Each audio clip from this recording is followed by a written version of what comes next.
오늘 모실 분은 주변 환경과 그 관계 맺는 건축의 표정을 절묘하게 담아내시면서 건축 사진이라는 한 장르를 개척하신 분입니다.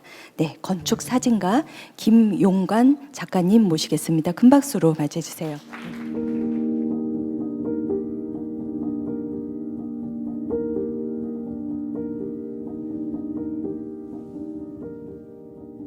간단한 자기소개 네. 부탁드리겠습니다. 건축사진하는 김용관이라고 합니다. 이따미 선생님하고는 아주 좀 그래도 특별한 인연이 있는 사람 중에 한 사람이어서 그냥 나름 재밌는 이 공간하고 어울리는 이야기가 될 것 같습니다. 저희 그 이타미준 미술관 작년에 개관할 때도 이 유동열 미술관을 또 담아주셨어요. 작년 5월에 그 서울 디자인재단에서 운영하는 그 DDP에서 30년 만에 첫 개인전을 가지셨어요. 이게 감회가 이제 그 남다르셨을 것 같은데 그 관계의 기록, 풍경으로의 건축이라는 그 제목으로 전시를 하셨죠. 소감 좀 말씀해 주세요.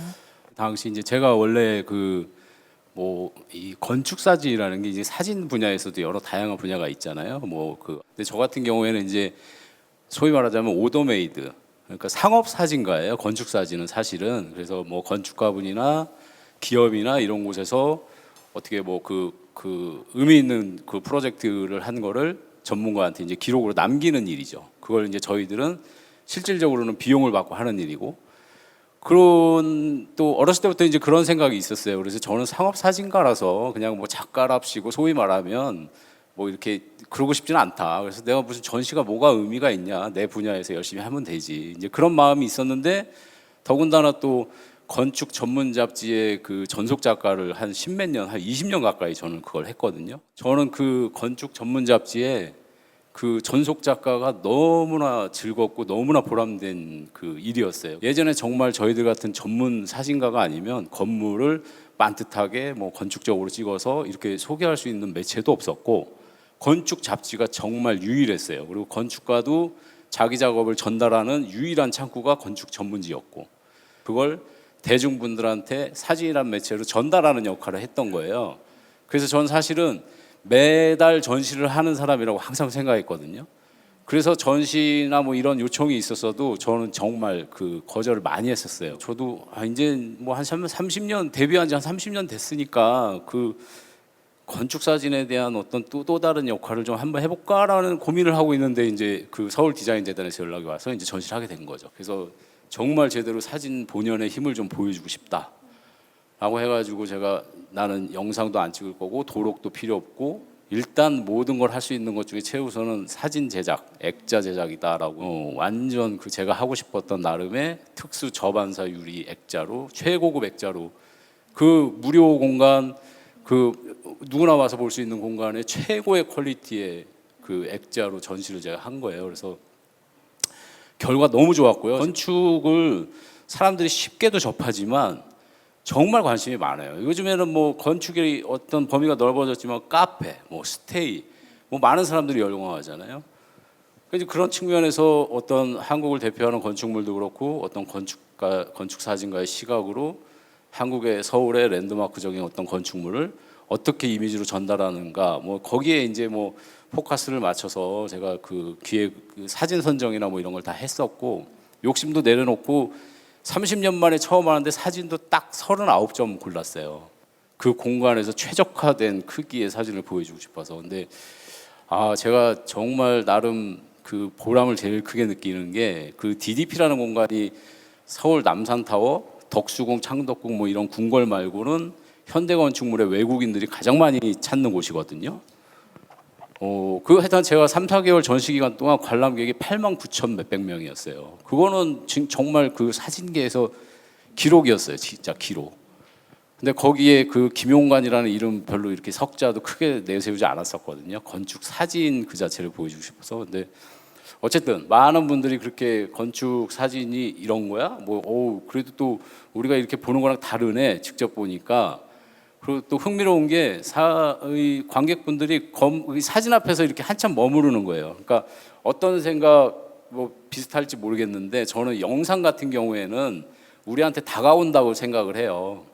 근데 사진은 우리가 흥미로우면 다가가거든요. 그 다가간다는 건 다가갈 만한 이유가 있어야 돼요. 그 사진이 퀄리티가 좋던 선명하던 궁금해서라도 사진 앞에 가서 이렇게 들여다보는 거. 그런 모습들을 너무 많이 봐서 정말 보람스러웠죠. 사실 그 물론 여기 계시는 분들이 다 그 사진 분야 그냥 사진전 그냥 단순히 일반적인 어떤 사진 작가의 전시라고 해도 사진 자체가 그만큼의 대중성을 가질 수 있을까에 대한 그 안에서도 건축 사진으로서의 그 분야를 그 장르를 개척했다라는 거는 사실 저는 굉장히 그 대단한 일이라고 생각이 되고요. 처음에 시작도 건축과 환경이라는 잡지의 직원으로 계시면서 또 그 이 사진을 건축 사진으로 시작을 하셨다고 얘기를 들었고 그 이후에 이타미 준이라는 작가는 학고제를 통해서 공간지 네네 공간 전속 작가로 계실 때 또 만나게 된 거였거든요. 그게 개인적으로는 제가 개소를 하고 저희 그 아버지인 건축가 이타미 준의 작품을 처음 마무리를 해서 발표를 한 작품이 학고제였던 거죠. 네. 이 이타미 준과의 또 네. 그 인연에 네. 대한 그 첫 인연의 시작에서부터 그 이후 얘기들 좀 나눠볼까요? 네, 저는 이제 공간지의 이제 전속 작가로 있을 때였는데 마침 공간지에 이제 이타미 선생님 특집을 2004년도인가 5년도인가 이제 하기로 했는데 건축가가 이것 찍어주세요, 저것 찍어주세요. 아, 이런 건 필요해요. 그러면 근데 이제 분명히 멋지게 저한테 그런 이렇게 우회적으로 주문을 하셨을 것 같은데 근데 이타미 선생님한테 제가 오기가 생겨서 그냥 한번 정말 진짜 믿고 경험 한번 해보시라고 좀 부탁 좀 드려라. 내가 뭔가 보여드리겠다. 그렇게 했다가 설득을 해서 어쨌든 그 이제 유야 선생님 통해서 뭐 이타미 선생님한테 이제 전달이 됐겠지만 그래 그럼 한번 찍어봐라 이렇게 된 거예요. 사실 쉽지 않은 일이거든요. 그리고 또 그때 90년대 뭐 2000년대 이 감성으로는 그래서 이제 처음 찍으러 간 집이 이 집이었는데 그러니까 아무런 저는 인포는 없었던 거죠. 그냥 제가 이제 경험을 하는 거였죠. 그래서 이 집을 이제 유명한 동양 화가 선생님 댁이었어요. 그 당시에는. 그래서 집을 이렇게 둘러보는데 저 그 외벽 저 디테일은 저 도대체 뭘까? 그러고서 안에 들어가 보니까 이렇게 열리는 거예요. 그래서 이게 옛날에는 이게 필름 카메라로 이렇게 찍으려면 진짜 힘들거든요. 완전 대형 카메라 이렇게 뒤집어 쓰는 거 있어요. 원판.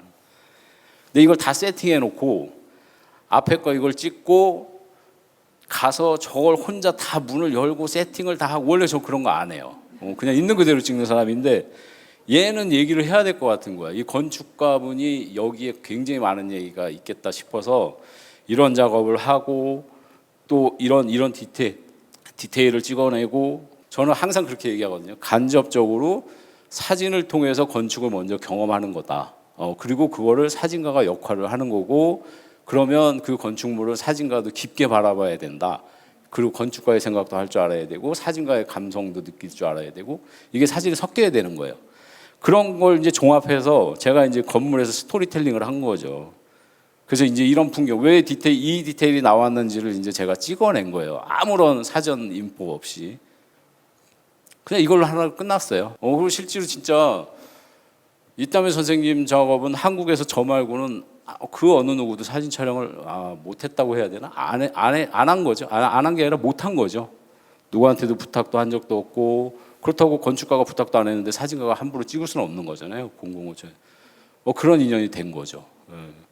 그래서 이게 뭐 이제 이런 디테일들을 다 제가 연출을 해서 찍어낸 거예요. 뭔가 이제 저도 좀 보여드리고 싶었기 때문에 제 시각이 건축을 바라보는 시각이 단순히 건물을 피사체로만 보는 게 아니라 건물을 이해하려고 노력을 하는 거다. 거기에 사진가로서의 어떤 미적인 그런 능력이라든가 이런 것도 좀 보여주고 싶어서 제가 나름 이렇게 한 거죠. 근데 저도 책 나오기 전까지 좀 두근두근 했는데 너무 좋은 피드백을 받아서 기분 너무 좋았죠.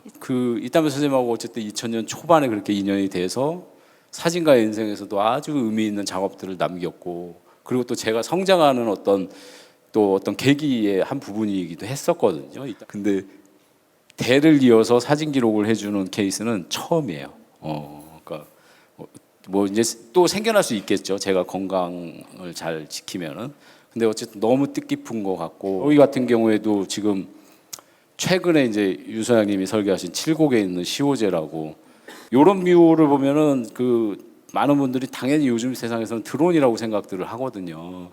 근데 드론을 저는 공식적으로 찍지는 않아요. 아직까지는 있긴 있어요. 조그만 게 있는데 공식적으로 찍지는 않아서 뭐 자료로 필요할 때는 뭐 이렇게 찍어드리긴 하는데 이렇게 메인 어떤 전반적인 스토리를 얘기할 수 있는 중요한 사진은 제가 크레인을 불러서 이제 찍은 거예요. 뭐 이 드론이 제가 아직 주저하는 게 너무나 신기한 그 기계죠. 기술이고. 근데 그 사진 퀄리티 해상도 면에서는 아직 부족한 게 되게 많아요. 예, 이렇게 그 시오제 프로젝트도 또 이렇게 그 작업을 했고. 근데 여기 작업하면서도 이따미 선생님 생각 진짜 많이 했죠. 제가 여기서 잠도 자고 그러면서 야, 그 이따미 선생님이 옛날에 작업 미술관 찍고 그럴 때 참 어떤 마음이었는데 또 이제 그 따님이라고 하면 뭐 또 다른 건축가의 작업을 또 비슷한 마음으로 찍고 있네 뭐 이러면서 되게 감회가 새로웠던 프로젝트예요.